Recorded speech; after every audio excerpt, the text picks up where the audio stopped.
जाती है टोटल आपके पास एनर्जी आपके पास हो जाती है, और टोटल एनर्जी का हमने कल फॉर्मूला भी देखा। तो आज हम यहाँ पर उस चीज को अंडरस्टैंड करने की कोशिश करते हैं। देखिए हमारे पास क्या आ जाती है, मैनी बिल्डिंग्स। आपको दिखाई दे रहा होगा बच्चे, सामने दिखाई दे रहा है बच्चे आपको क्वेश्चन, यस और नो? सामने क्वेश्चन नजर आ रहा है स्क्रीन के? अब ये क्वेश्चन हम, हाँ बिल्कुल, तो हमारे पास यहाँ पर सामने आपको एक क्वेश्चन नजर आ रहा होगा। क्वेश्चन आपके पास कुछ इस तरीके से, देखिए many buildings have other type of mass dampers as a anti-sway buildings या devices refers to the example some like the Johns Hancock building in the Boston have a larger block oscillating at the आपके पास end of the spring and lubricated track. Suppose the मतलब कि होता क्या है कि बहुत बड़े बड़े शहरों में इंटरनेशनली बच्चा हमारे पास जितनी बड़ी बिल्डिंग्स होती हैं वो बिल्डिंग्स रेस्ट पे नहीं होती, हवा चलने पे वो वाइब्रेट करती हैं, यानी कि वो स्वे करती हैं, इधर से उधर से उधर मूव करती रहती है बच्चा हमारे पास। और ये रियलिटी है। क्या सर ऐसा होता है? बिल्कुल भाई ऐसा होता है आपके पास। और उसके अंदर एक बहुत बड़ी बॉल को टॉप मोस्ट पॉइंट के ऊपर रख दिया जाता है ताकि वो जो बिल्डिंग है वो ऑसिलेट ना करे। तो suppose the block has the mass of this one, देखो कितना बड़ा मास है, 5.44 10 की power 5 kg and design to oscillate. अब ये फ्रीक्वेंसी आपके पास यहाँ पर इतने के बराबर है, एम्पलीट्यूड 0.40 मीटर है। Find the total mechanical energy of the spring block system. अब हम कल पढ़ चुके हैं कि हमारे पास एक स्प्रिंग होता है, एक ब्लॉक होता है, और मुझे टोटल एनर्जी निकालनी। अब पॉइंट तो यही है कि टोटल एनर्जी, हम इन चक्करों में नहीं पढ़ते, हम सिंपल देखते हैं कि टोटल एनर्जी होती है half into m into omega square into a का स्क्वेयर। तो ये हमारे पास क्या हो जाती है, टोटल एनर्जी होती है। And we can write down half mass is a 5.44 into 10 raised to power 5 omega square. Now this is important, something important. Omega कैसे आएगा? हमारे पास टीचर ने फ्रीक्वेंसी दे रखी है, और फ्रीक्वेंसी कितनी है? 5√2 हर्ट्ज के बराबर है। तो ओमेगा किसके बराबर आ जाता है? 2 pi into f, और this will be 2 pi into 5√2, और this will be equal to, और ये मेरे पास यहाँ पर किसके बराबर आ जाएगा?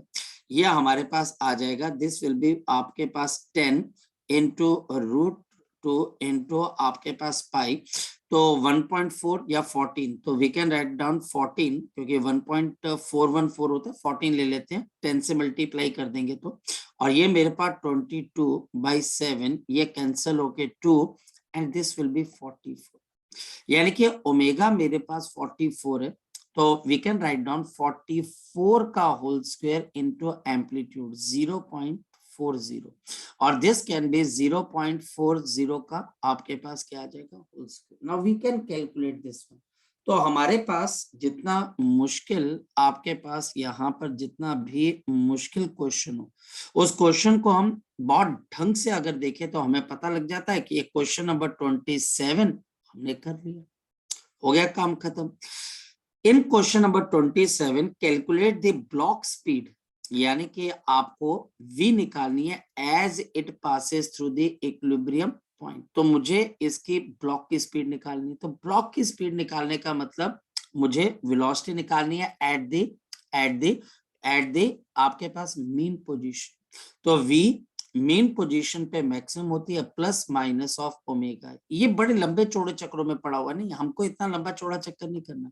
हमको ओमेगा पता है, हमको ए पता है। ओमेगा किसके बराबर है? 44, और ए किसके बराबर है? 0.4। तो v is equal to 44 multiplied by 0.4। हम सिंपल इसको मल्टीप्लाई कर दें अगर, तो मेरे पास यहाँ पर 6 और यहाँ पर 17.6 मीटर पर सेकेंड। ये हमारे पास इसकी क्या आ जाएगी बच्चे? आपके पास वैल्यू आ जाएगी। लग गया पता बच्चे आपको ये क्वेश्चन? लग गया पता बच्चे ये वाला क्वेश्चन आपको? Yes sir. बहुत आसान क्वेश्चन है, कोई भी बच्चा इसको कर सकता है। कोई भी बच्चा हमारे पास इस क्वेश्चन को यहाँ पर कर सकता है। क्वेश्चन नेक्स्ट वन, हमारे पास नेक्स्ट क्वेश्चन क्या कह रहे हैं? A block whose mass is 2 kg एक ब्लॉक है जिसका मास मेरे पास 2 kg है, fasten to the spring whose spring constant is given, it is pulled to the distance 0.1 metre. तो ये एम्पलीट्यूड बन गया from the mean position at x is equal to 0 on frictionless surface from rest at t is equal to 0, calculate the kinetic energy of the block when it is 0.5 metre away from the mean position. यानी कि मुझे kinetic energy निकालनी है जब ये main position से आपके पास कुछ डिस्टेंस की दूरी पे है। तो काइनेटिक एनर्जी क्या होती है, तो और ये टाइम की बात नहीं कर रहा है, ये डिस्टेंस की बात कर रहा है। तो half into m into omega square into आपके पास ऑफ कोर्स आपके पास यहाँ पर आ जाता है a square minus of x का स्क्वायर। ये काइनेटिक एनर्जी आ जाती है एट एनी डिस्टेंस।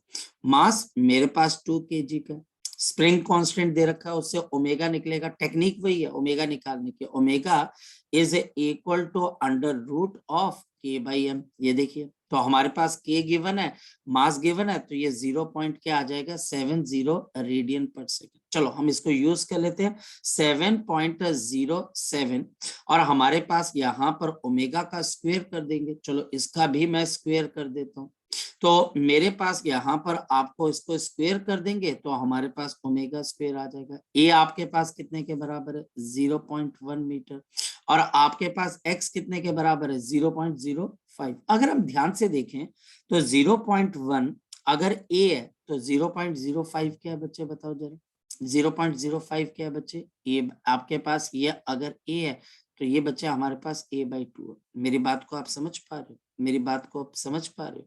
अगर आप ध्यान से देखें तो a क्या होता है, जितना दूर आप इसको मूविंग पोजीशन पे लेके जाते हो 0.1 और x जहां पर आपने इसकी काइनेटिक एनर्जी निकालनी है 0.05, तो x a का हाफ है। ये बात पता लग रही है कि जो x है वो a का हाफ है।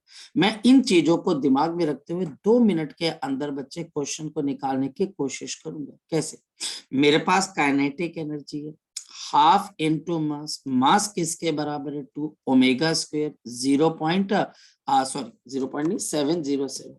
तो मेरे पास यहाँ पर इसकी वैल्यू किसके बराबर है, 2 मिनट रुकिएगा। ओके सो यहाँ पर देखते हैं तो 7.07 का होल स्क्वायर और multiplied by a square minus x का स्क्वायर, तो a स्क्वायर अपॉन 4 आ जाएगा एंड 2 से 2 कैंसल, ये मेरे पास आ जाएगा 7.07 का होल स्क्वायर। देखते चलते हैं इनटू, अगर मैं इसको सॉल्व करता हूं तो कितना आ जाएगा 3a स्क्वायर अपॉन 4। सिर्फ कैलकुलेशन ही है जो हमको थोड़ा परेशान करेगी।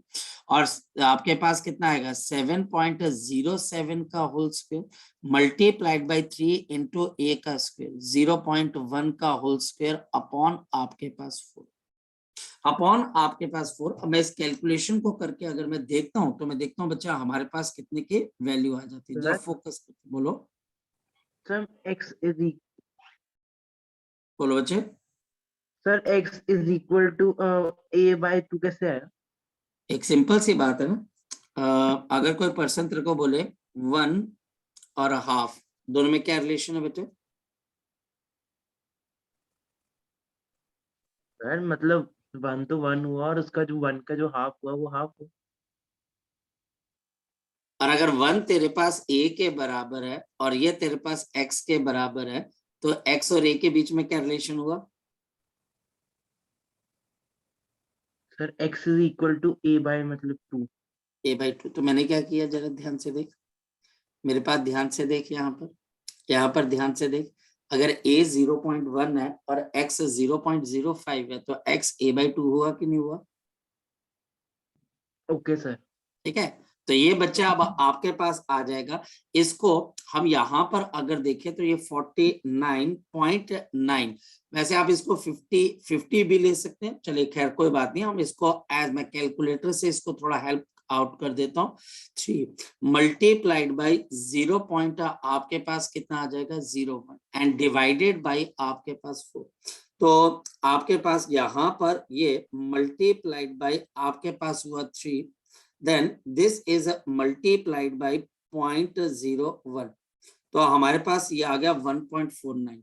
तो ऊपर मेरे पास आ गया 1.49 and divided by 1.49 divided by हमारे पास यहाँ पर किसके बराबर आ गया 4। सो दिस इज डिवाइडेड बाई 4। ये बच्चा हमारे पास यहाँ पर डिवाइडेड बाई 4 के आसपास है, तो डिवाइडेड बाई 4 के आसपास आ रहा है 0.37। अगर हम यहाँ पर देखें तो 0.37, और इसने आंसर भी कैसे निकाला बताओ, शाबाश, 0.37। सेम आंसर आ रहा है बच्चे, सेम आंसर आ रहा है। लेकिन आप एक चीज देखिए, अप्रोच का फर्क आपको समझ में आ रही है? अप्रोच का फर्क समझ में आ रहा है? इसने कितने सिंपल क्वेश्चन को कितने मुश्किल से करके दिखाया, दिखाई दे रहा है आपको, है या ना? इसने यस पता नहीं सर। क्या क्या इक्वेशन यूज किया, पता नहीं क्या क्या करके ये बोल रहा है कि काइनेटिक एनर्जी क्या है। और मैंने सिंपल काइनेटिक एनर्जी का एक फॉर्मूला लगाकर जो हम डिराइव कर चुके हैं, और इसमें एक सिंपल सा कॉन्सेप्ट लगाकर, ये हमें पता है एक्स पे हमको निकालना है, तो यही फॉर्मूला लगेगा, टाइम का तो कोई लेना देना नहीं है, वैल्यूज डालते गए और हमारे पास सेम आंसर आया। तो क्या कहना चाह रहा हूँ मैं ये कहना चाह रहा हूँ, आपके पास दुनिया की जो मर्जी बुक दे दी जाए, अगर मेरे कॉन्सेप्ट क्लियर है तो मैं अपने तरीके से आंसर निकालूंगा, ना कि किसी और के तरीके से। लगी बात पता बच्चे, ये वाली लगी बात? शौर्य तुझे पता लग गया कि यहाँ पर मैंने ये फॉर्मूला क्यों लिखाया और x को मैंने a/2 क्यों लिया? क्योंकि a अगर 0.1 है तो x जहां पर आप ये ऑब्जेक्ट लोकेटेड है वो 0.05 है, जो कि half of the maximum amplitude है। ठीक, क्लियर होगी बात बच्चे? क्लियर होगी बात? और मैंने इसके एग्जाम्पल को बच्चे दिमाग में रखा ही नहीं। ये बोलना क्या चाहते, बोलो। सर मैंने एक चीज और रिक्वेस्ट करता हूँ सर, वो मेरे ना एक वो कार नॉट इंजन के सर मेरे को रिकॉर्डिंग भेज दोगे सर? हाँ, मैंने कल ही तेरा मैसेज देखा, वो उसके अंदर से बच्चे या तो आप मेरे चैनल पे बच्चे आपको मिल जाएगी वो ना, फिर भी मैं कोशिश करूंगा आपको देने की, ठीक है बेटा? Okay sir. So example number 29 इसे बेस्ड फॉर द एग्जाम्पल 15, जो हमारे पास एग्जाम्पल 15 है, find the potential energy of the block at the 0.05 metre from the mean position. तो अरे बड़ा सिंपल सा क्वेश्चन है, कोई ऐसा क्वेश्चन नहीं है कि कोई बच्चा नहीं कर सकता। बच्चे को सिर्फ आप पता क्या, हम क्वेश्चन नहीं करते, अदरवाइज आपको नजर भी आ रहा है कि हम जो मॉड्यूल सॉल्व कर रहे हैं वो इंडिया के अंदर उसका भैया एक नाम है उसके अंदर से, लेकिन हम देखो उसके मॉड्यूल को उसके तरीके से सॉल्व नहीं कर रहे। मेरी बात को आप समझ पा रहे हो? ये जो मेथड बोल रहा है मैं क्यों सॉल्व करूं, मुझे तो कॉन्सेप्ट क्लियर है। तो पोटेंशियल एनर्जी का कॉन्सेप्ट होता है half into m omega square into x का स्क्वायर। हाफ इंटू एम, यहाँ पर मास है 2 और ओमेगा स्क्वायर तो 7.07 का होल स्क्वायर इंटू एक्स का स्क्वायर तो 0.05 का होल स्क्वायर। इसको कैलकुलेट कर लिया, ये बच्चे 49.98 आता है, स्क्वायर इसका कर चुके, मल्टीप्लाइड बाय ये 25 है लेकिन 0.05 है, तो 0 पॉइंट आपके पास 0025 है। तो अब अगर मैं इसको मल्टीप्लाई कर देता हूं तो मेरे पास पोटेंशियल एनर्जी आ जाती है। कर लेते हैं बच्चे हम, तो 49.98 मल्टीप्लाइड बाई 0.00 आपके पास 25, तो आपके पास कितने की एनर्जी आ गई? आपके पास एनर्जी आ गई 0.12, आपके पास 495 जूल की आपके पास एनर्जी। कौन सी एनर्जी आ गई? पोटेंशियल। ये इस पॉइंट पर काइनेटिक है और ये पोटेंशियल है। अब वो क्या बोल रहे हैं, फॉर एग्जाम्पल 15, कोई एग्जाम्पल रहा होगा बच्चे हमारे पास कि find the total energy of the block at 0.05 metre. अब देखो बच्चे हमारे पास टोटल एनर्जी कैसे निकलती है, वो टोटल एनर्जी पूछ रहा है। तो टोटल एनर्जी का फॉर्मूला क्या होता है, half into m into omega square into a square, बस इतनी सी चीज है। यानी कि अब आपको टोटल एनर्जी निकालनी है, तो यहाँ पर मेरे पास ए स्क्वायर ओमेगा स्क्वायर मास और बच्चे आपके पास हाफ। बोलो अगर सर हमें विद रिस्पेक्ट टू टाइम बोले तब भी हम यही फॉर्मूला लगाएंगे? बेटा कैसे लगा सकते हैं बच्चे आपके पास? मेरे को एक बात बताओ बच्चे, मुझे बताओ कि आप कैसे निकाल सकते हो बच्चे, है ना? अगर आपको टीचर पोजीशन दे रहा है और टाइम अलग कॉन्सेप्ट है और पोजीशन अलग कॉन्सेप्ट है, अगर दोनों पे सेम कॉन्सेप्ट लगता है शौर्य, तो फिर हम अलग अलग पढ़ते नहीं, फिर हम तो, हमारे लिए तो बड़ी आसान बात थी। हम बच्चे कोई भी क्वेश्चन करते हैं तो उसके पीछे एक सोच होती है, या तो टाइम या डिस्टेंस, और हमारा जो कल का आर्टिकल है वो भी तो इसी पे बेस्ड है। खैर मैं तेरे पॉइंट तक आता हूँ। ये बच्चा हमारे पास यहाँ का स्क्वायर, इसको कैंसिल कर देंगे तो 49.98 इंटू 0 पॉइंट आपके पास क्या आ जाएगा 01। अब बस पॉइंट्स के ऊपर 1 2 3 4, तो आपके पास यहाँ पर 1 2 3 4, तो 0.4998 जूल की टोटल एनर्जी। देखिए हमारे पास दो फॉर्मूले होते हैं बच्चे, आपको कल भी बताया गया था, एक विद रिस्पेक्ट टू टाइम है, एक विद रिस्पेक्ट टू डिस्टेंस है। विद रिस्पेक्ट टू डिस्टेंस मैंने आपको बता दिया, विद रिस्पेक्ट टू टाइम एक में काइनेटिक एनर्जी जो होती है वो कैसे होती है बच्चे बताओ शाबाश, half into m into omega square into आपके पास a square cos square omega. और दूसरी आपके पास पोटेंशियल एनर्जी क्या होती है, half into m omega square a square sine square डब्ल्यू ओमेगा टी। और टाइम पे बच्चे आपके पास जो है टोटल एनर्जी डिपेंड करती नहीं है, और टोटल एनर्जी हमेशा टाइम के इंडिपेंडेंट होती है। तो half into m into omega square a square, बस इतनी सी बात। क्वेश्चन समझ में आगे बच्चे? आपको क्वेश्चन जो समझाना चाह रहा हूँ बच्चे वो आपको पता लग पा रहे हैं क्या? आपने पहले तो बात घबराना ही नहीं। ये देखिए सारी चीजें, ये सारी की सारी चीजें कल हम डिस्कस कर चुके हैं। ये ग्राफ भी मैंने आपको बनवा दिया बच्चे, ये ग्राफ बनाने के साथ ये नीचे वाला ग्राफ भी मैंने आपको बनवा दिया। ऑलमोस्ट यहाँ पर ये सारी चीजें, ये एवरेज ऑफ, ये देखिए मैंने आपको एवरेज भी करवा रखा है कि एवरेज किसके बराबर हो जाएगी। सो हमारे पास यहाँ पर जैसे कि ये क्वेश्चन देख लेते हैं, अ पार्टिकल एग्जीक्यूट, दिखाई दे रहा है ना बच्चे क्वेश्चन?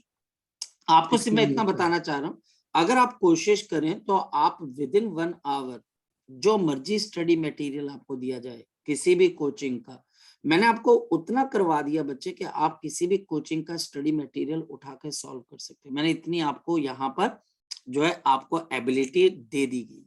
तो क्वेश्चन क्या है, a particle execute SHM with amplitude A and time period T, what when its displacement. अब देखो डिस्प्लेसमेंट की बात कर रखा के, from the equilibrium position is half the amplitude, x किसके बराबर है, half of amplitude, what is the fraction of total energy are kinetic and the potential.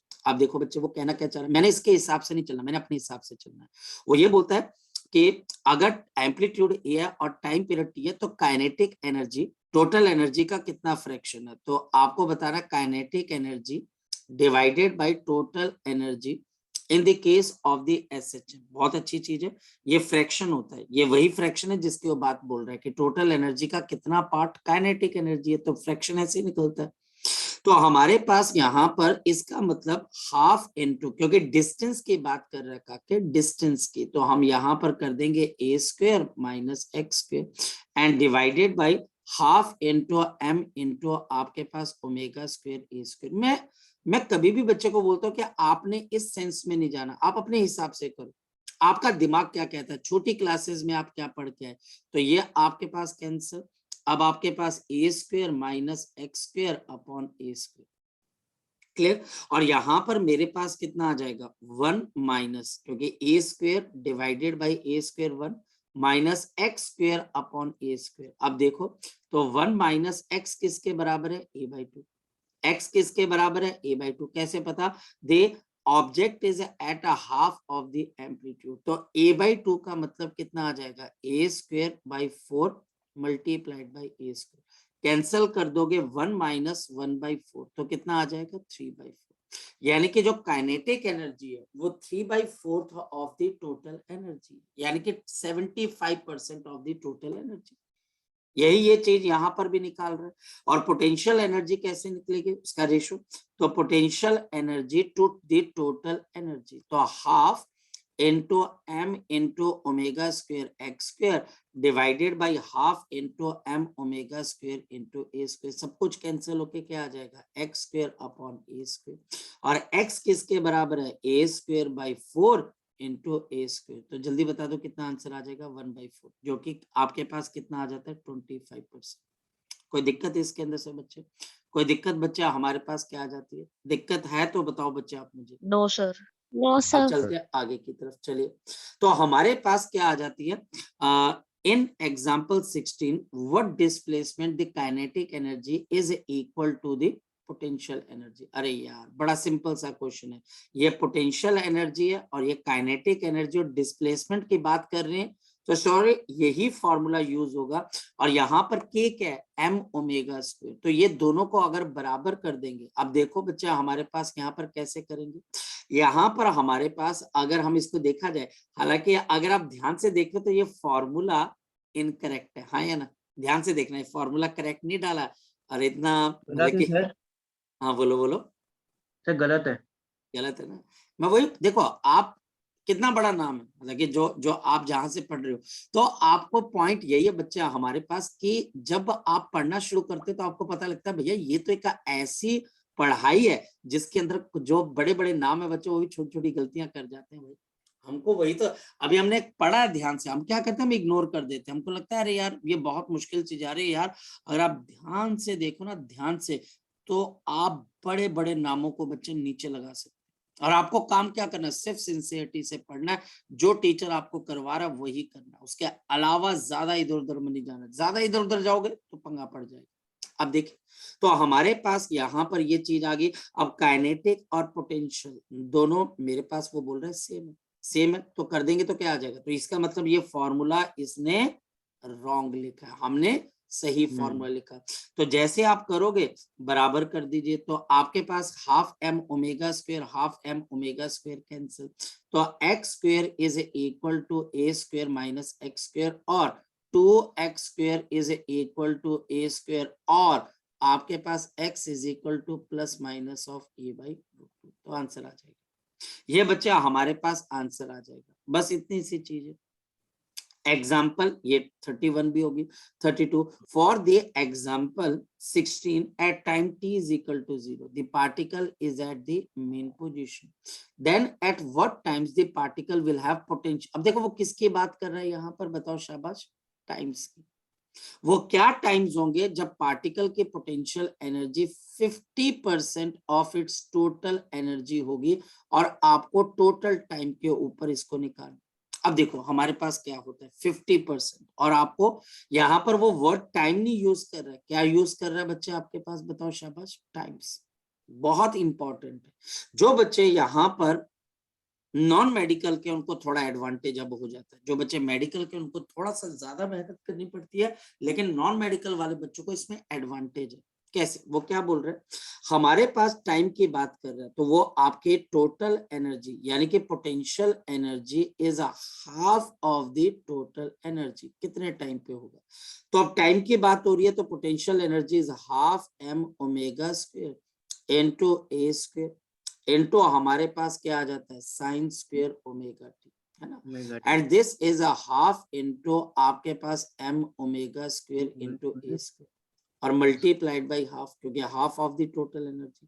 तो ये हमारे पास कैंसल, ये कैंसल। अब देखते चलो, इसका मतलब साइन स्क्वायर ओमेगा टी किसके बराबर आ गया, हाफ के बराबर। इसका मतलब साइन ओमेगा टी किसके बराबर आ जाएगा, 1/√2। अब पंगा शुरू होता है। साइन की कौन सी वैल्यू 1/√2 के बराबर होती है, साइन की कौन सी वैल्यू 1/√2 के बराबर, एक तो 45 होती है, लेकिन 45 अकेली नहीं, क्योंकि ये बार बार इसकी 45 की वैल्यू ले सकते हैं। और यहाँ पर खास बात क्या है, ये कैपिटल टी की बात कर रहा है, मतलब ये आपके पास यहाँ पर इस एक सर्कल की बात कर रहे हैं। इस सर्कल के अंदर साइन की वैल्यू यहाँ पर, अब ये क्योंकि जो बच्चा यहाँ पर कौन सा है, जो बच्चा हमारे पास यहाँ पर नॉन मेडिकल का, वो इस बात को थोड़ा जल्दी समझ जाता है, और जो बाकी बच्चे होते हैं ऐसा नहीं कि वो समझ नहीं पाते, लेकिन उनको थोड़ा टाइम लगता है। तो एक सर्कल, इस सर्कल में आप जीरो से शुरू करते हो, आप जीरो से शुरू करके दोबारा से कैपिटल टी पे वापस आ जाते हो, कैपिटल टी पे, ये एंगल पे साइन की वैल्यू, ये देखो साइन की वैल्यू 1/√2, यहाँ पर भी आपके पास इसकी वैल्यू क्या हो जाती है 1/√2 पॉजिटिव की। तो दो एंगल पॉसिबल एक सर्कल एक चक्कर में। तो बच्चा बोलता है सर नीचे भी तो हो सकती है, यहाँ पर भी हाँ हो तो सकती है 45 की, लेकिन यहाँ पर इसकी वैल्यू आपके पास क्या होगी, इसकी वैल्यू नेगेटिव है, मुझे पॉजिटिव चाहिए। मुझे यहाँ पर आपके पास क्या चाहिए बच्चे, इसकी वैल्यू पॉजिटिव चाहिए। हालांकि कई बच्चे ये भी बोल देते कि सर आप अगर देखा जाए तो साइन स्क्वायर ओमेगा टी ले रहे हो, तो यहाँ पर प्लस माइनस, मतलब कि प्लस माइनस भी आ सकता है। हाँ ठीक है, फिर उस केस में कितने कितने हो जाएंगे बच्चे, तो आप बोलोगे सर उस केस में फिर 4 केसेस पॉसिबल है। एक यहाँ पर, एक यहाँ पर, एक यहाँ पर और एक यहाँ पर। तो सर बड़ा पंगा है, बिल्कुल पंगा तो है। क्वेश्चन मुश्किल है, बिल्कुल बेटा थोड़ा सा मुश्किल तो है। तो अब ये एंगल कैसे निकालोगे, मैं आपको तरीका बता रहा हूँ। देखो जब भी ऐसा फंस जाओ, इसके अलावा 60 भी आ सकता है, 30 भी आ सकता है, पहले आप एक सर्कल ड्रॉ कर लो।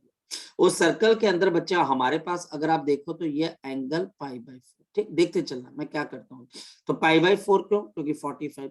फिर आपके पास ये वाला एंगल कैसे मिलेगा आपको, ये वाला एंगल, अब ये वाला एंगल भी 45 है, लेकिन आपको रेफरेंस यहां से लेना पड़ेगा, यहां से मैं आपको समझाता हूं। आपको ये वाली लाइन का एंगल लेना पड़ेगा क्योंकि स्टार्टिंग यहां से हुई। तो हमारे पास ए का एंगल आएगा π/4। दूसरा एंगल पता है हमारे पास कितना आ जाएगा, दूसरा एंगल मेरे पास आ जाएगा 180 माइनस ऑफ π/4। तीसरा एंगल बच्चा हमारे पास आ जाएगा 270। तो 3π/4 याद रखना बच्चे। So we have 3π/4 minus of आपके पास π/4। और लास्ट बच्चा हमारे पास क्या आ जाएगा, लास्ट हमारे पास यहाँ पर जब आप यहाँ पहुंचोगे उसके बाद तो आप वहीं पहुंच जाओगे जहां से चले थे। तो 360 आपके पास यहाँ पर यानी कि 2π माइनस ऑफ π/4। ये वो चार बच्चा आपके पास एंगल है जहां पर साइन की वैल्यू यहाँ पर प्लस माइनस में, ये भी जोड़ देता हूँ, प्लस माइनस आएगी। पहले तो आपको ये बात पे यकीन करना पड़ेगा। क्लियर है, क्लियर है बच्चे, यस और नो? Yes sir. थोड़ा सा मुश्किल है पर बेटा कर लोगे, मैं जानता हूं कि आप कर लोगे। थोड़ा सा मुश्किल है लेकिन बच्चा अगर मुश्किल ही नहीं करेंगे फिर तो बच्चा हमारे लिए तो आसान है ना। मैं आपको आसान आसान क्वेश्चन करवा के भगाता चलूं, आप बोलोगे सर मजा आ गया, लेकिन थोड़ा सा मुश्किल भी करना। अब पॉइंट ये है बच्चे कि पहला टाइम आपके पास क्या आ जाएगा, व्हाट टाइम्स है ना, थोड़ा सा मुश्किल हो गया। अब करना क्या है बच्चा, आपके पास जो ओमेगा इंटू टी है वो पहले आपने π/4, मैं फिर आपको बोलता हूँ हमको करना क्या होता है, ऐसे करके एक सर्कल को ड्रॉ करना, ऐसे करके यहाँ पर हमारे पास एक सर्कल को हमने ड्रॉ करना। एक मिनट, ये बच्चा हमारे पास हमें एक सर्कल को ड्रॉ करना है। ओके मैं करवाता हूँ। सो हमारे पास सबसे पहला काम है एक सर्कल को ड्रॉ करना, और ये देखना साइन 45 डिग्री 1/√2 कहां पर आ सकता है, प्लस माइनस। एक आप बोलोगे सर यहाँ पर आ सकता है 45 डिग्री, क्यों, यहाँ पर साइन 45 की वैल्यू कितने के बराबर आ जाएगी, प्लस ऑफ 1/√2। दूसरा यहाँ पर भी साइन पॉजिटिव होता है तो ये वाला 45। तो अब यहां से टोटल एंगल कितने के बराबर होगा, अब ये मुझे यहाँ वाला चाहिए ना बच्चे, मुझे ये वाला 45। तो मुझे कितनी दूर जाना पड़ा यहाँ पर, तो आप बोलोगे सर ये टोटल आपके पास 180 डिग्री होता है, 180 में से 45 निकाल दो आपको ये एंगल मिल जाएगा, दूसरा ये आ जाएगा। तीसरा जब आप यहाँ पहुंचोगे तो यहां से आपके पास ये भी साइन ऑफ -1/√2। अब ये टोटल एंगल कैसे निकालोगे, 270 माइनस ऑफ 45। फिर ए का एंगल आपको यहाँ पर भी मिल सकता है बच्चे, यहाँ पर भी आपको मिल सकता है आपके पास, है ना। तो यहाँ पर भी अगर आपको मिलता है 45 तो ये 360 माइनस ऑफ 45। तो ऐसे करके हम निकालते हैं। तो अब करना क्या है, ओमेगा। तो ओमेगा मेरे पास आ गया 2π/T into small t is equal to π/4। Pi से पाई कैंसिल, तो पहला टाइम कितने के बराबर आ जाएगा, T/8। दूसरा अब ये आ जाएगा 3π/4, देखो 3π/4, यहाँ पर देखो 3π/4। तो मेरे पास अब दूसरा क्या आ जाएगा, omega t is equal to 3π/4। तो मेरे पास आ गया आपके लिए 3π आपके पास यहाँ पर क्या आ गया, 4 आ गया। तो 3π/4 यहाँ पर 3π/2 आ जाएगा क्योंकि 270 में से माइनस करें। तो हमारे पास यहाँ पर अब क्या आ गया, 2π/T into small t is equal to 3π/4। तो अगर हम यहाँ पर पाई से पाई कैंसिल तो टी इज इक्वल टू कितना आ जाएगा, 3T/8। अभी आपको एक पैटर्न भी नजर आएगा, अभी आपको एक पैटर्न भी यहाँ पर नजर आएगा। उस पैटर्न के बाद आपके लिए चीजें बहुत आसान हो जाएंगी। तो पहला टाइम T/8, फिर बच्चे 3T/8। अब नेक्स्ट हमारे पास क्या आ गया, यहाँ पर अगर मैं एलसीएम लूं तो 4, तो यहाँ पर 4 है तो 6 माइनस ऑफ 1 तो 5π/4। तो आपके पास नेक्स्ट आ जाएगा omega t is equal to 5π/4। अब आप इंडिकेशन कर सकते हो कि नेक्स्ट टाइम पता है कितने के बराबर आ जाएगा, 5T/8। कुछ पता लग रहा है बच्चे, T/8, 3T/8, 5T/8, कुछ पता लग रहा है? कुछ पता लग रहा है? इवन ऑड का कुछ पता लग रहा है? पहला t/8 है, फिर बच्चे 3t/8 है, फिर 5t/8 है, तो लास्ट कोई बच्चा बता सकता है क्या हो सकता है? कोई भी बच्चा? 70/8 एग्जैक्टली 70/8, और ये आंसर आ जाएगा। तो ऐसे क्वेश्चन निकलते हैं यार। ऐसा आपके पास यहाँ पर क्वेश्चन को निकालना है तो आपको क्वेश्चन के बारे में पता लग जाएगा। यार ये कोई बहुत मुश्किल क्वेश्चन है नहीं यार, सर बड़ा आसान है। ये बहुत बहुत बच्चा हमारे पास आसान है, बहुत बहुत आसान है, और ये काम करने का वन ऑफ द मेथड है। जैसे मैं आपको बता रहा हूँ, मैं इनके हिसाब से नहीं, अपने हिसाब से क्वेश्चन को सॉल्व करता हूँ, क्योंकि मुझे पता है इन्होंने क्वेश्चन बनाए कैसे। पॉइंट ये है कि मुझे ये पता है कि इन्होंने क्वेश्चन बनाए कैसे और ये क्यों बच्चों को परेशान करना चाहते हैं। तो परेशान नहीं कह सकते कि बच्चों को क्या अप्रोच देना चाहते हैं कि बहुत मुश्किल फिजिक्स है। बोलता नहीं, बहुत आसान है। A particle of mass 0.2 kg is executing SHM of 0.2 meter when it passes through the mean position. Its kinetic energy is this one. वो कहना क्या चाह रहा है कि mean position पे kinetic energy अगर इतनी है तो technically वो आपको क्या बताना जा रहा है, ये maximum kinetic energy। ठीक, तो obtain the equation of the motion of the particle if initial phase यानी epoch आपके पास π/4 है। तो अब मेरे पास y is equal to a sine of आपके पास omega t plus of π/4। Problem क्या रहेगी, एक a और दूसरा बच्चे ओमेगा, बाकी सारी चीजें तो क्लियर है क्योंकि एपेक भी क्लियर है। गिवन क्या है, काइनेटिक एनर्जी। अच्छा, एम्पलीट्यूड भी गिवन है, एम्पलीट्यूड भी गिवन है, काम खत्म। अब रह क्या गया, आपको ओमेगा निकालने वाला। अब तो रह ही कुछ नहीं गया ना। तो काइनेटिक एनर्जी मैक्सिमम गिवन है half m omega square into a का स्क्वायर। काइनेटिक एनर्जी 64 इंटू 10 के power -3, half into mass 0.2 omega square, ये तो निकालना है, ए स्क्वायर 0 पॉइंट आपके पास कितना आ जाएगा, 0 का होल स्क्वायर। अब अगर मैं इसको कैलकुलेट कर लेता हूं तो मेरे पास सारी कहानी आ जाएगी। 64 इंटू 10 के पावर -3, यह आपके पास 0.1, तो 0.1 into 0.04 multiplied by omega square. अब अगर 64 इंटू 10 की पावर -3, 4 डिवाइडेड बाई 10 की पावर 3, तो आपके पास मल्टीप्लाइड बाई ओमेगा स्क्वायर, ये आपके पास यहाँ से उड़ जाएगा, ये कैंसिल होके कितना आ जाएगा 16, तो ओमेगा इज इक्वल टू कितना आ गया 4। ले अभी क्वेश्चन हो गया सॉल्व करके।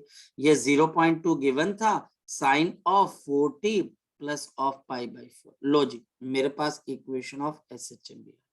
मुश्किल क्वेश्चन है, मुश्किल क्वेश्चन है बच्चे हमारे पास? नहीं सर, बड़ा आसान है। अब देखते हैं, तो हमारे पास यहाँ पर आपके पास इज इट पॉसिबल, चलिए कोई इसके अंदर से आपको करने की जरूरत नहीं है, ये थोड़ा सा ऐसा ही क्वेश्चन है, इसको छोड़ दीजिए। यहाँ वाला करते हैं। टोटल एनर्जी आपको निकालनी है 100 ग्राम की, तो total energy half m omega square into half m a square omega square. Actual के अंदर ये क्वेश्चन हम कर चुके हैं, एक्चुअल के अंदर ये क्वेश्चन हम कर चुके हैं, और ये क्वेश्चन के अंदर आपको ओमेगा निकालना और इसका तरीका हम निकाल चुके हैं।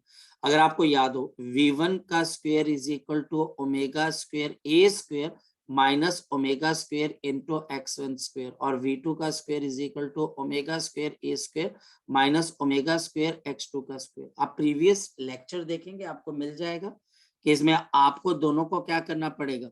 मुझे ओमेगा चाहिए तो माइनस माइनस और ये प्लस, ये कैंसिल हो जाएगा, सॉल्व करेंगे ओमेगा आ जाएगा। वही चीज जो आपके पास है कि आपके पास ओमेगा आ जाएगा, फिर उस ओमेगा को यहाँ पर यूज करके आप टोटल एनर्जी निकाल देंगे, हो जाएगा क्वेश्चन। बिल्कुल, ये हम कर चुके हैं, टेक्निकली ये क्वेश्चन हम कर चुके हैं, तो ऐसा क्वेश्चन भी हम कर पाएंगे। अब आगे बच्चे इसकी एक्सरसाइज, और ये एक्सरसाइज बच्चे आज आपको एज अ होमवर्क थोड़ी देर में मिल जाएगी। जब ये मिल जाएगी बच्चे तो हम क्वेश्चन को सॉल्व कर देंगे, कोई बहुत मुश्किल थोड़ी ना।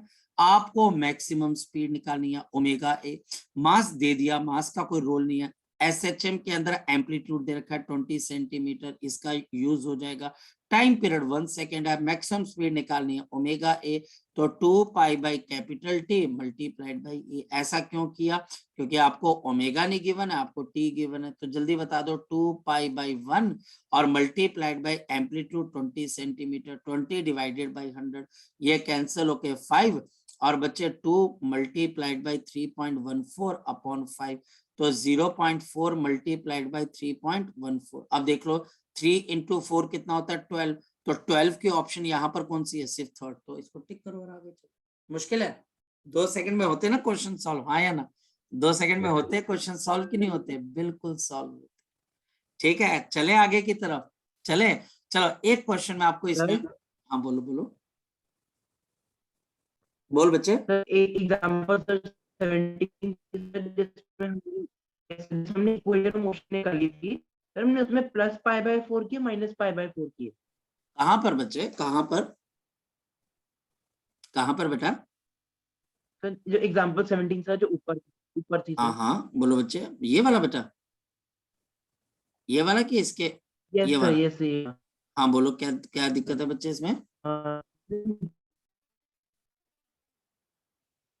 सर नीचे वाला सर, वो वाला जिसमें हमने निकाला है ना, mass is 0.2 kg is executing the simple हाँ हाँ हार्मोनिक हाँ हाँ मोशन। हाँ मिल गया, हाँ यस बोलो सर। बच्चे, तो इसमें हाँ हमने बोलो। पाई, जो पाई लिया प्लस नहीं नेगेटिव लिया, पाई बाय 4 हमने प्लस नेगेटिव लिया पॉजिटिव लिया।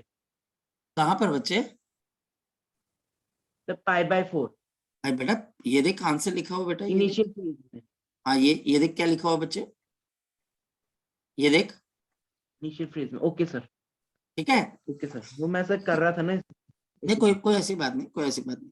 अच्छा, अब हमारे पास यहाँ पर एक बहुत इंटरेस्टिंग क्वेश्चन, थोड़ा सा बच्चों को ये मुश्किल लगता है पर ये इतना मुश्किल होता नहीं, ये टेक्निकल क्वेश्चन है, ये टेक्निकल क्वेश्चन है, question number 9, very very very important. नजर पड़ गई, आपकी किस्मत भी अच्छी है, नजर भी पड़ गई।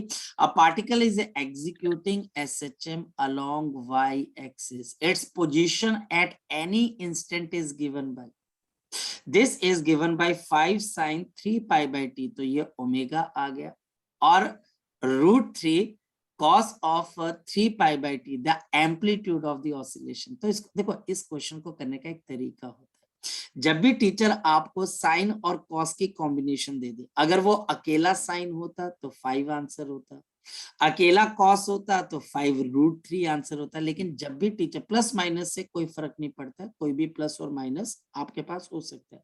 ये टिपिकल क्वेश्चन है जिसमें टीचर आपको दोनों के दोनों क्या देगा बच्चे, साइन और कॉस दोनों देगा। इसका मतलब टीचर आपको सर्कुलर मोशन पे लेके जाना चाहता।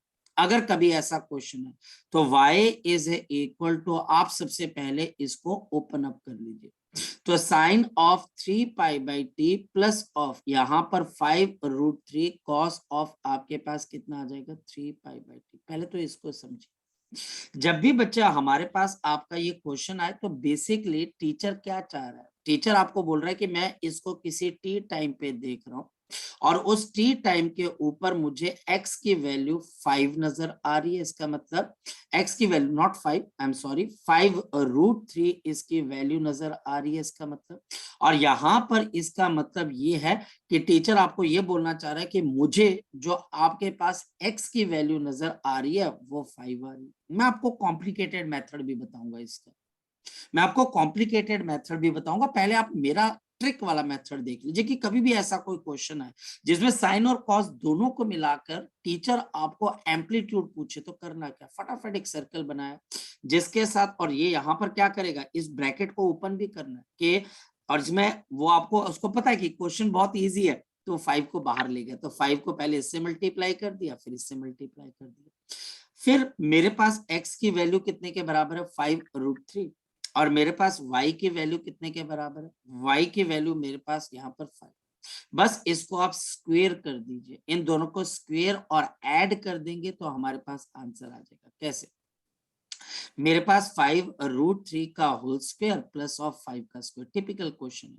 तो हमारे पास अगर मैं स्क्वायर करके इसको ऐड कर देता हूं, फिर रूट भी लेना पड़ेगा, ऑफ कोर्स हम रूट भी लेते हैं इसके से, तभी आपका एम्पलीट्यूड आ पाएगा।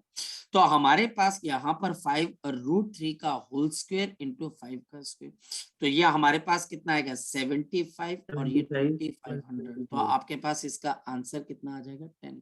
बोल बच्चे बोल, शाबाश बोलो। तो इसका आंसर कैलकुलेशन कर रहा था। ये हमारे पास यहाँ पे 10 मीटर, ये इसको करने का सबसे आसान तरीका है। दिस इज द सिंपलेस्ट, कि आप साइन के आगे वाली जो टर्म है उसका स्क्वायर ले लीजिए, जो कॉस के आगे वाली टर्म है उसका स्क्वायर लेके इसका रूट अगर हम ले लेते हैं, इसका रूट अगर हम ले लेते हैं तो बच्चा हमारे पास आंसर, ये सबसे आसान तरीका है। हाँ, इसका मुश्किल तरीका है, बिल्कुल मुश्किल तरीका है, और इसका मुश्किल तरीका हमारे पास थोड़ा सा कुछ इस तरीके से है कि आपको साइन a प्लस बी का फॉर्मूला पता होना चाहिए, यानी कि आपको अपना दिमाग लगाना पड़ेगा कि इसके अंदर इसको पहले 2 से डिवाइड करना पड़ेगा। तो 2 से डिवाइड करेंगे तो 5, और इनटू 2 से डिवाइड कर देंगे तो आपके पास 1/√2 इनटू बच्चा आपके पास sine of 3π/t and plus of 5√3/2 into cos of आपके पास 3π/t। अब बताओ यहाँ पर क्या हो सकता है। अब इसको 2 से मल्टीप्लाई और डिवाइड दोनों करना पड़ेगा। सो 2 से मल्टीप्लाई और डिवाइड दोनों कर दिया तो 10। अब बताओ बच्चा हाफ को मैं क्या लिख सकता हूँ, कॉस ऑफ आपके पास क्या आ सकती है 30 डिग्री, साइन ऑफ मेरे पास यहाँ पर 3π/2 प्लस ऑफ यहाँ पर ये भी 2 से मल्टीप्लाई हो गया 10 इनटू आपके पास sine of 60 degree into cos of 3π/2। मैं आपको बता रहा हूँ मुश्किल चीज कैसे की जाती है। यहाँ पर अब 10 कॉमन आ जाएगा, 10 कॉमन आ जाएगा तो अंदर फॉर्मूला क्या बन गया, sine of a plus b, तो sine of 3π/t plus of 30 degree cos of a plus b. तो यहाँ से आप देखो फाइनल नंबर क्या आ रहा है बच्चे 10, तो 10 इसका आंसर है। अब आपकी मर्जी है भाई, आप यहाँ तो अपना बहुत ज्यादा टाइम लगाओ ये सोचने में क्या मल्टीप्लाई और क्या डिवाइड करूं कि साइन a प्लस बी का फॉर्मूला आ जाए, या फिर मेरी बात मान लो यार कि आप 5 से अंदर मल्टीप्लाई कर दिया। अब जो आपके पास इक्वेशन आई, साइन के आगे वाले नंबर को आप y मान लीजिए, कॉस के आगे वाले नंबर को आप क्या मान लीजिए, आप x मान लीजिए, स्क्वायर करके ऐड कर दिया, फिर रूट निकाल दिया, आंसर तो फिर भी सेम है। ठीक है, क्लियर है, मर्जी अब आपकी है।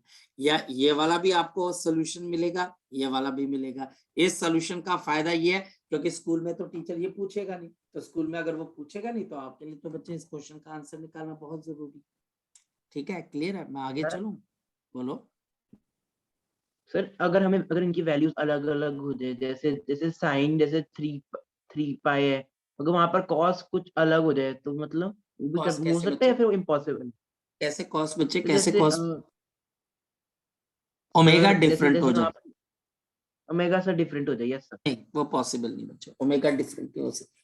ठीक है, क्योंकि ये एक ही पार्टिकल की बात हो रही है ना, एक पार्टिकल अलग अलग फ्रीक्वेंसी से कैसे चल सकता है, हाँ या ना, ओके सर। एक फ्रीक्वेंसी होगी। बोलो नेक्स्ट, किसी और बच्चे का कोई डाउट रह गया, किसी और बच्चे का। तो मैंने आपको यहाँ पर अब ये सारी की सारी इक्वेशन बच्चा आप कोई भी तरीके से बच्चा आप जो है यहाँ पर कोई भी चीज निकाल सकते हो।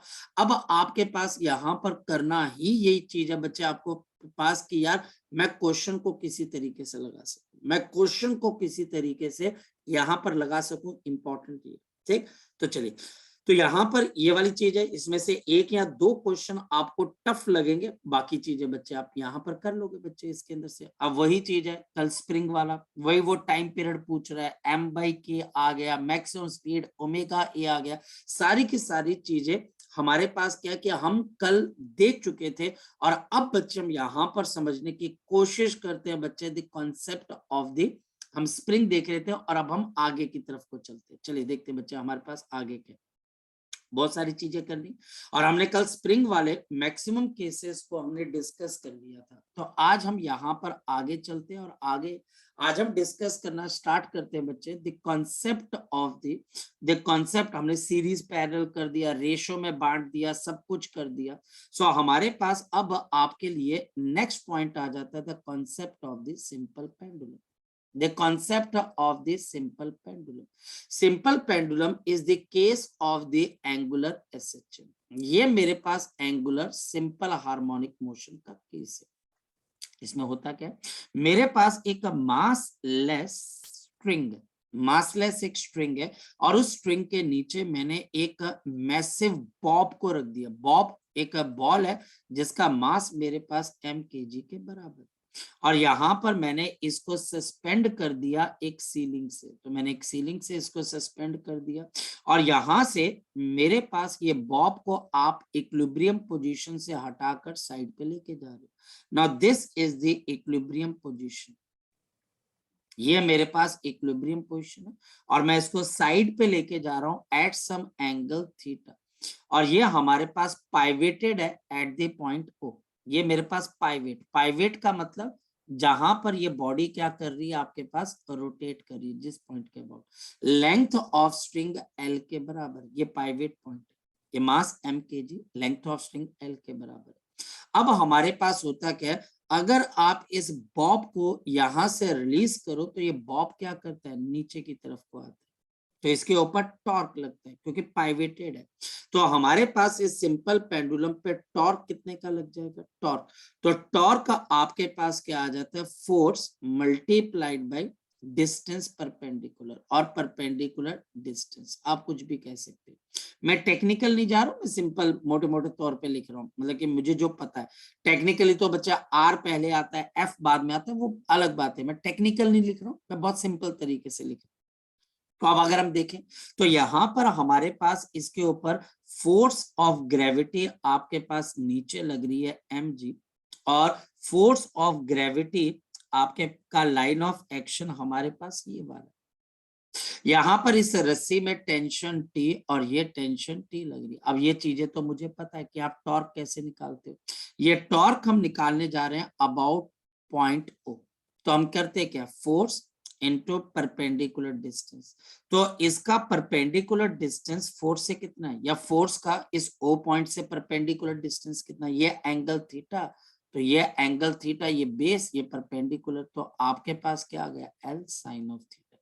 तो मेरे पास यहां पर जो टॉर्क लग जाएगा हमारे पास आ जाएगा g L sine of theta multiplied by force of mg।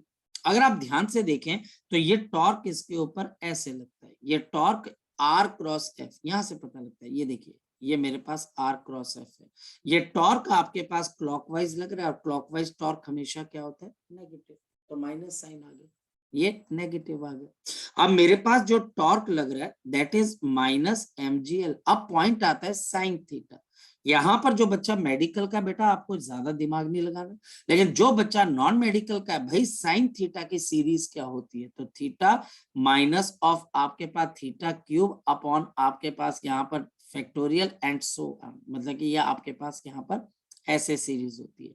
अगर आपको नहीं भी करना, टीचर आपको परेशान नहीं करेगा, आपको सिंपल एक बात लिखनी है कि थीटा अगर मेरे पास बहुत स्मॉल नंबर है तो साइन थीटा अप्रोक्सीमेटली किसके बराबर हो जाता है, थीटा के बराबर, कॉस थीटा 1 हो जाता है।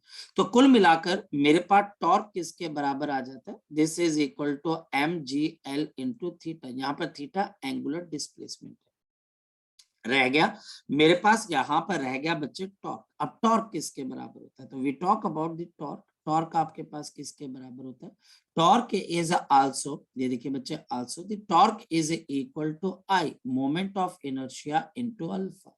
Alpha angular acceleration, moment of inertia, mass into distance perpendicular का whole square from the pivot point ml square.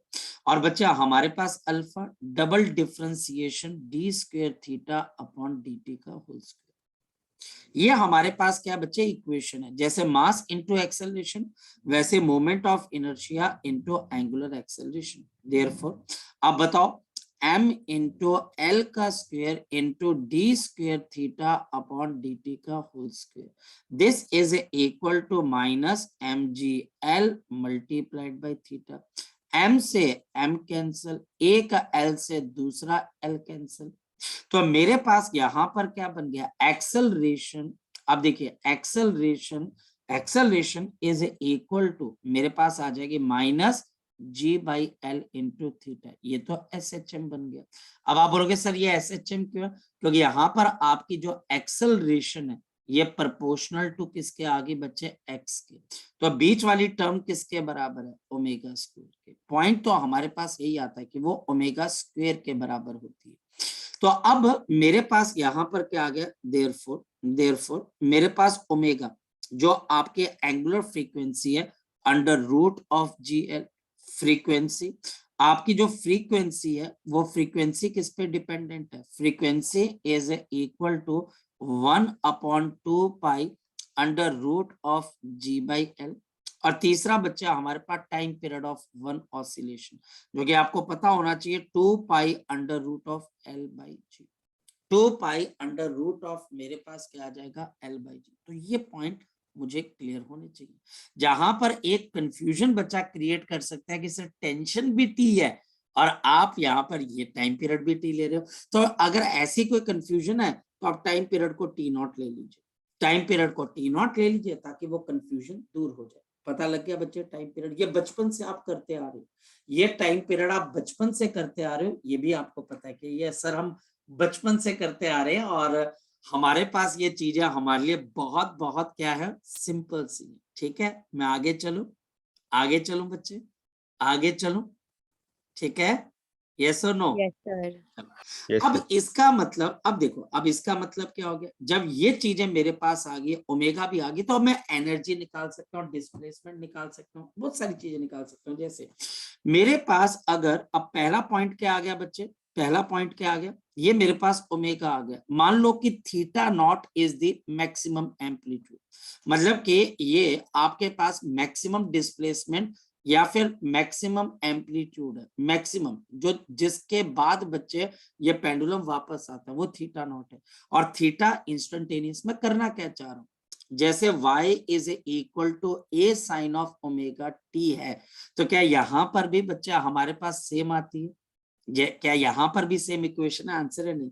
ये लीनियर एसएचएम है, ये एंगुलर एसएचएम है, तो इसका आंसर थोड़ा डिफरेंट हो जाएगा। यहाँ पर एम्पलीट्यूड के बजाय आपके पास क्या होगा, यहाँ पर एम्पलीट्यूड के बजाय आपके पास क्या हो जाएगा, मैक्सिमम एंगुलर एम्पलीट्यूड। मतलब इसके बाद ये बॉडी वापस आना स्टार्ट होती है, यहां से बॉडी वापस आना स्टार्ट होती है। और थीटा आपके पास क्या होगा, जैसे ये y इंस्टेंटेनियस डिस्टेंस होता है मीन पोजीशन से, तो यहाँ पर मीन पोजीशन से इंस्टेंटेनियस एंगल होगा थीटा। तो इसको कैसे निकालेंगे, अब ध्यान से समझो। तो theta is equal to theta naught cos. अब बच्चा बोलता है सर कॉस क्यों ले रहे हो, साइन क्यों नहीं ले रहे? किसी बच्चे के पास जवाब है?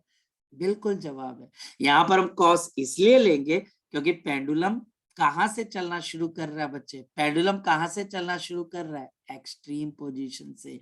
ये एक और पॉइंट है जो बहुत कम बच्चों को पता होता है कि आप यहाँ पर साइन लोगे कि कॉस। मैक्सिमम बच्चे गाड़ी चलाई जा रहे बगैर देखे समझे, और जब कोई स्टैंडर्ड क्वेश्चन पल्ले पड़ता है, ओ यार आंसर नहीं निकल रहा, अरे कैसे निकलेगा, जब हमने ध्यान ही नहीं दिया कि साइन होगा कि कॉस होगा, तो कॉस होगा, साइन नहीं होगा, याद रखना। और हमारे पास अब आ गया ओमेगा टी। अब देखने को ओमेगा टी है, पर मैं आपको थोड़ा सा और आपको जो है ग्रिल करता हूँ। यहाँ पर मैं ओमेगा की जगह under root of l by g into आपके पास क्या कर देता हूँ, थीटा। ये हमारे पास इक्वेशन है। ये इक्वेशन में फिर आपको बोल दूं बहुत कम बच्चों को पता है, यहाँ पर ये इक्वेशन में फिर आपको बोल दूं बहुत बहुत कम बच्चों को पता है।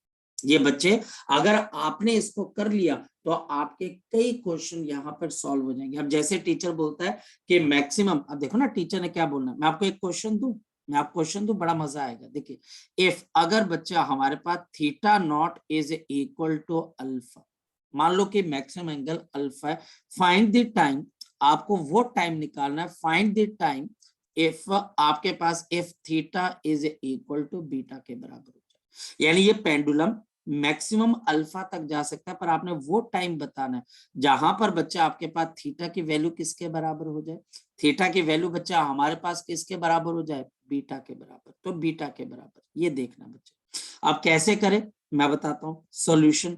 अब सॉल्यूशन देखने जाते हैं तो beta is equal to alpha cos of under root of g by l into t. मैं आपको बताता हूँ क्यों बच्चा फिजिक्स से नफरत करने लग जाता है, क्योंकि अगर देखा जाए तो वो सोच के कुछ और जाता है, आंसर कुछ और होता है। और रीजन क्या है, रीजन है बच्चे सिर्फ और सिर्फ कि उसको एक्यूरेट पिक्चर नहीं बताई जाती कि कब कॉस आएगा, कब कब साइन आएगा। तो ये बीटा अपॉन अल्फा, ओहो I am sorry for that, यहाँ पर मैंने इंटरचेंज कर दिया, यहाँ पर नहीं बीटा है ये अल्फा, ठीक है ठीक है ठीक है, मेरे को लगा मैंने इंटरचेंज कर दिया, नो आई एम सॉरी। सो अब मेरे पास यहाँ पर क्या चीज आ जाएगी, यहाँ पर अब देखो मेरे को टाइम निकालना है, तो अब आपके पास under root of g by l into T.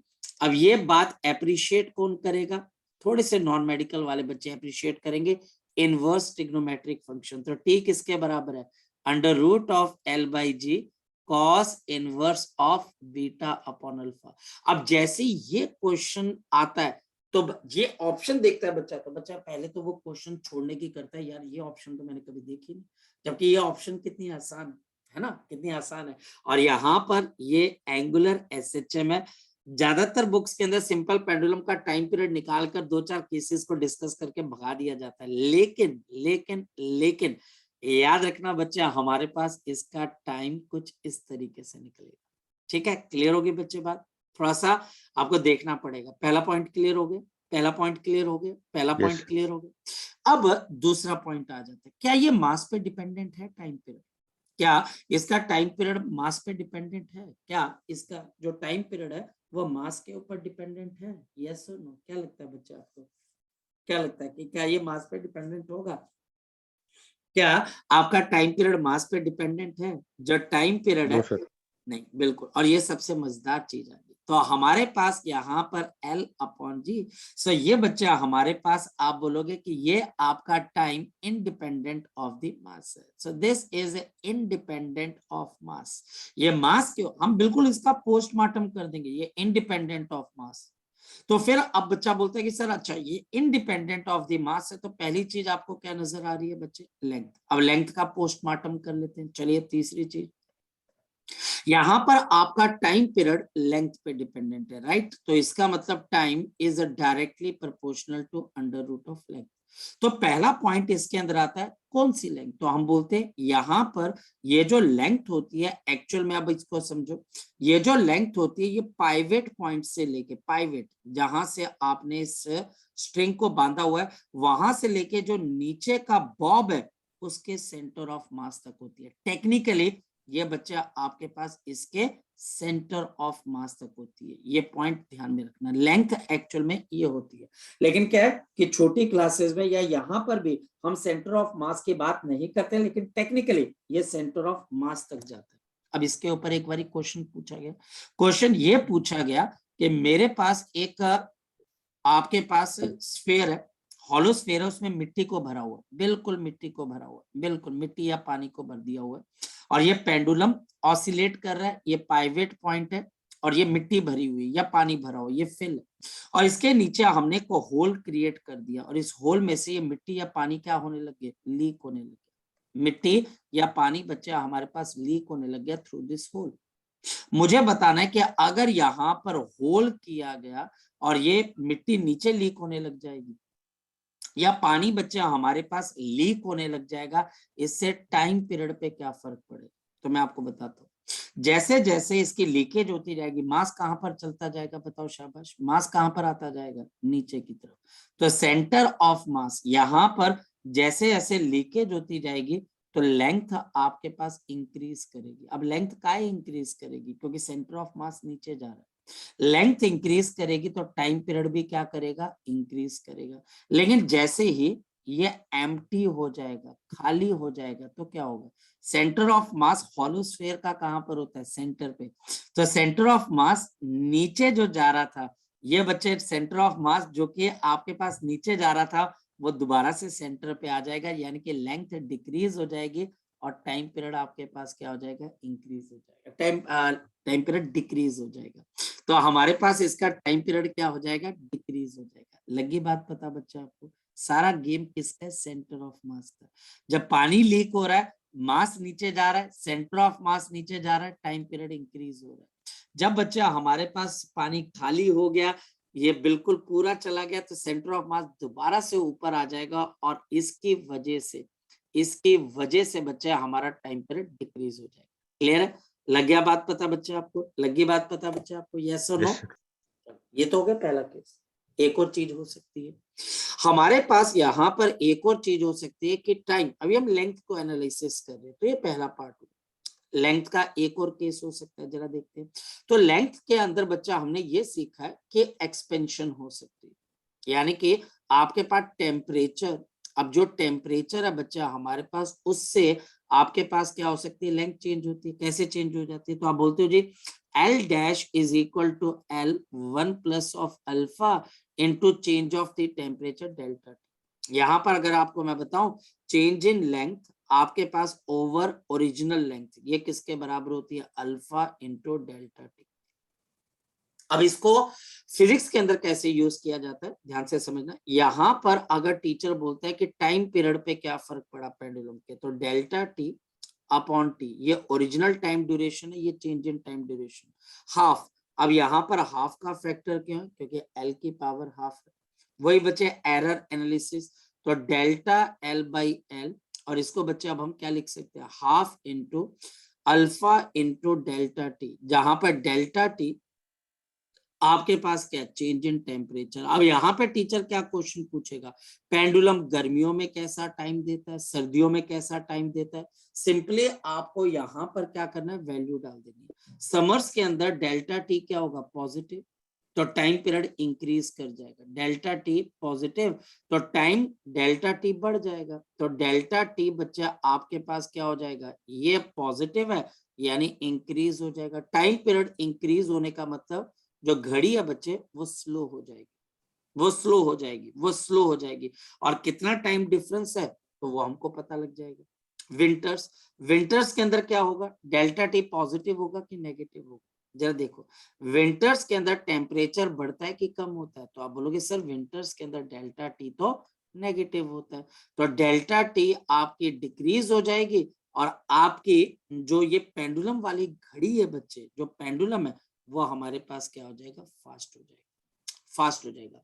तो पहले दो लेवल पे हम बात कर सकते हैं, या तो टीचर टेम्परेचर पे बात करेगा, या टीचर बच्चे ऐसे सेंटर ऑफ मास पे बात करेगा, या लेंथ को हाफ कर दिया, डबल कर दिया, वो कर दिया, वो कर, तो आप कर सकते हो। जैसे हो सकता है कि टीचर आपको यहाँ पर एक और चीज बोले जो कि इंटरेस्टिंग है, मैं सी पॉइंट यहाँ पर, तो टीचर बोलेगा what is seconds pendulum, what is seconds pendulum. Seconds pendulum क्या चीज होती है, तो आप बोलोगे सेकंड्स पेंडुलम वो होता है जिसका टाइम पीरियड एग्जैक्टली 2 सेकंड के बराबर है। और फिर टीचर बोलेगा इस सेकंड्स पेंडुलम की लेंथ निकालो, तो सेकंड पेंडुलम की लेंथ निकालने का क्वेश्चन आ जाएगा। तो मेरे पास 2 is equal to 2 pi under root of l upon g, तो ये बच्चा हमारे पास कैंसर। स्क्वायर, तो 1 is equal to pi square multiplied by l upon g. Pi square approximately 10 के बराबर होता है, तो ये 10 है तो ये कैंसिल हो जाएगा। तो लेंथ ऑफ सेकंड पेंडुलम किसके बराबर होती है, 1 मीटर, 1 मीटर के बराबर होती है। This is 1 metre. या फिर एक सबसे इंपॉर्टेंट, अभी मैं लेंथ की बात कर रहा हूँ, सिर्फ लेंथ की।